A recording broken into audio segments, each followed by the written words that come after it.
Weather అనేది చల్లగా ఉన్నప్పుడు మనకి వేడి వేడిగా ఏమైనా తినాలనిపిస్తుంది కదా! అప్పుడు ఇలా ఇన్‌స్టంట్‌గా నేను చెప్పే దోస వేసుకోండి. మీరు టేస్ట్ మాత్రం ఎప్పటికీ మర్చిపోరు.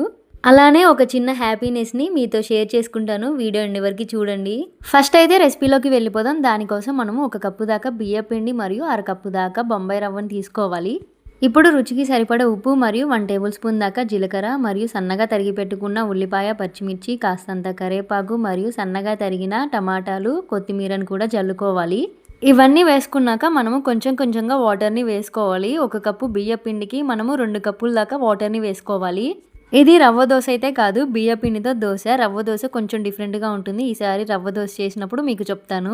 అలా కొద్దిగా వాటర్ వేసుకొని మనము పిండిని జోరుగా కలుపుకోవాలి. జోరుగా కలుపుకున్న పిండిని ఒక 5-10 నిమిషాల దాకా పక్కన పెట్టేసుకోవాలి. మీకు టైం లేదనుకుంటే డైరెక్ట్‌గా కూడా వేసుకోవచ్చు దోస అనేది.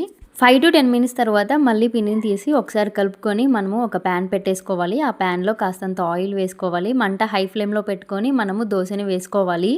అలా 2 వైపులు కాల్చుకుంటే మనకి బియ్యపిండి దోస అనేది రెడీ అయిపోతుంది. గుడ్ న్యూస్ అని చెప్పా కదా! నా ఛానల్‌కి నిన్నటితో 300 సబ్స్క్రైబర్స్ అయ్యారు. మీరు నన్ను ఇంకా బాగా సపోర్ట్ చేయాలని కోరుకుంటున్నాను. బాయ్.